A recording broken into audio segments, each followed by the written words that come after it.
diplomate en position de détachement, elle a estimé qu'il était de son devoir de s'engager pour quelque chose peut-être de plus prioritaire que les relations interétatiques, les relations internationales. Elle s'est mise au service de la noble cause de l'éducation, parce qu'elle croit aux vertus du pluralisme et de la diversité. Elle pense que l'éducation n'est pas faite pour formater les esprits, mais pour les former et pour les éduquer dans le meilleur sens du terme. Et c'est une adepte inconditionnelle du libre choix. Elle demande aux jeunes de s'engager. Et c'est vers la jeunesse que vous adressez ce premier message.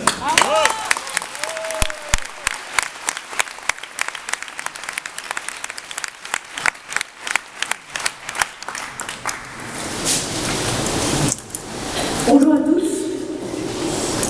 Permettez-moi d'abord de remercier la Ministre pour tous de me donner la possibilité de parler d'éducation et plus précisément d'école.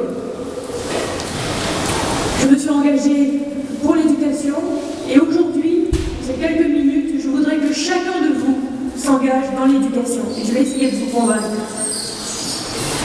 Ce sujet concerne chaque personne, chacun de vous, et non pas seulement les professeurs et les parents. Ce n'est pas un sujet de spécialiste. Chacun de vous, chacun d'entre nous, parce que l'éducation conditionne l'avenir même de notre société et même l'avenir de notre civilisation en tant que fille de Jérusalem, de Rome et d'Athènes. Ne laissons personne décider à notre place de ce qui est enseigné à nos enfants. Pas même l'État, qui a ses légitimités, nous le verrons, mais ce n'est pas à lui de décider ce qui est enseigné à nos enfants. Il nous faut donc nous intéresser de très près à la dimension éducative de l'école, car ce sont les parents les premiers responsables, les premiers éducateurs de leurs enfants. Mais cette vigilance ne doit pas s'arrêter à la question du gender. Elle s'étendra légitimement à tout ce qui touche à la conscience de l'enfant, au sens de la vie. Et je vais citer quelqu'un qui vous étonnera peut-être, je citerai Jules Ferry, qui en 1883, dans la lettre aux instituteurs, disait, je cite, « Au moment de proposer aux élèves un précepte, une maxime quelconque, demandez-vous s'il se trouve à votre connaissance un seul honnête homme qui puisse être froissé de ce que vous allez dire. Demandez-vous si un père de famille, je dis un seul, présent à votre classe et vous écoutant, pourrait de bonne foi refuser son assentiment à ce qu'il vous entendrait dire. Si oui, abstenez-vous de le dire, vous ne toucherez jamais avec trop de scrupules à cette chose délicate et sacrée qui est la conscience de l'enfant. »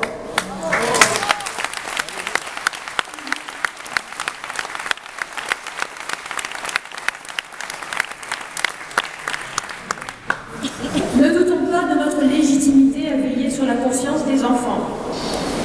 Il n'est pas acceptable que l'État se donne pour but, je cite le ministre Payon, de s'appuyer sur la jeunesse pour changer les mentalités dans la société.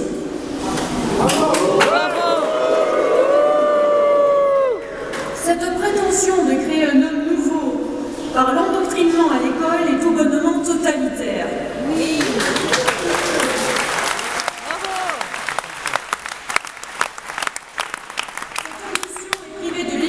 Elle est indigne d'un état de droit. L'école n'a pas à promouvoir un projet de société particulier.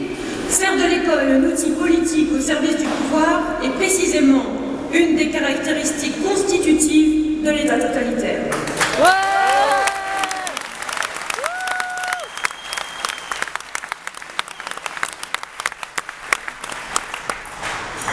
J'arriverai pas à prendre mon avion si vous applaudissez tout le temps. Alors, comme Hannah Arendt le démontre, l'école est conservatrice par nature, ce qui veut dire que sa vocation est de transmettre les connaissances objectives et la sagesse immémoriale de notre civilisation, de faire que chaque enfant un héritier, celui de notre culture, dans ce qu'elle a de plus abouti et de plus fécond. Elle n'enseigne que ce qui est sûr. Elle n'invite pas les passions dans l'école, elle ne met pas l'école l'école est la botte de l'ultra-actualité. Il ne lui revient pas d'initier des ruptures ou de jouer les apprentis sorciers d'une humanité nouvelle. Nos enfants ne sont pas des cobayes.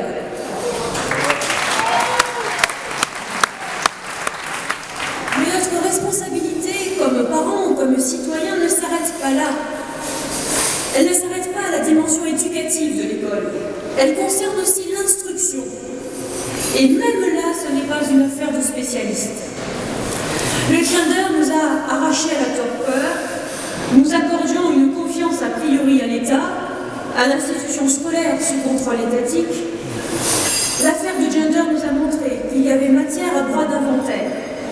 Mais notre vigilance ne doit pas se focaliser sur le gender. Elle ne doit même pas s'arrêter à l'éducation. Elle doit vraiment, cette vigilance, aller jusqu'à la racine, qui est l'instruction, c'est-à-dire la formation de la raison. Et c'est capital. C'est la raison qui est le propre de l'homme, et c'est sur la raison que se joue tout. Justement, l'école, de plus en plus omnibilée par son objectif de rééducation des consciences, s'est dangereusement désintéressée de sa mission première, qui est d'instruire. Ne croyez pas qu'il y ait là une exagération de ma part. Regardons en face les chiffres. Chaque année, notre système scolaire conduit à 40% des enfants à l'échec scolaire. 40%. 200 000 enfants, 200 000 jeunes sortent chaque année de l'école sans aucune qualification. Allons-nous collaborer plus longtemps à une telle injustice? Les professeurs eux-mêmes vivent un calvaire, car le système scolaire ne leur apporte ni la liberté, ni le soutien nécessaire à leur mission d'instruction. Bravo! Les abandonnerons-nous à cette détresse? Notre premier rôle est d'exiger, aussi bien de nos élus politiques que sur le terrain, dans chaque établissement, que l'école revienne à sa vocation première qui est d'instruire.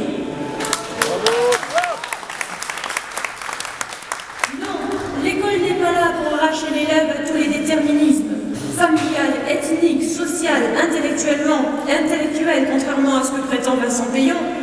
L'école n'est pas là non plus pour réduire les inégalités sociales, n'en déplaise aux hommes politiques et aux sociologues.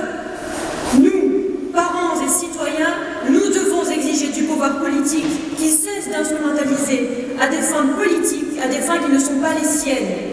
Nous devons obtenir que l'école soit rendue à sa vocation qui est de nourrir, de structurer, de délier l'intelligence.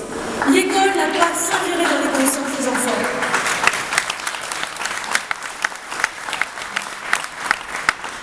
L'école n'a pas à déstabiliser, délégitimiser les familles au nom de la déconstruction des stéréotypes culturels.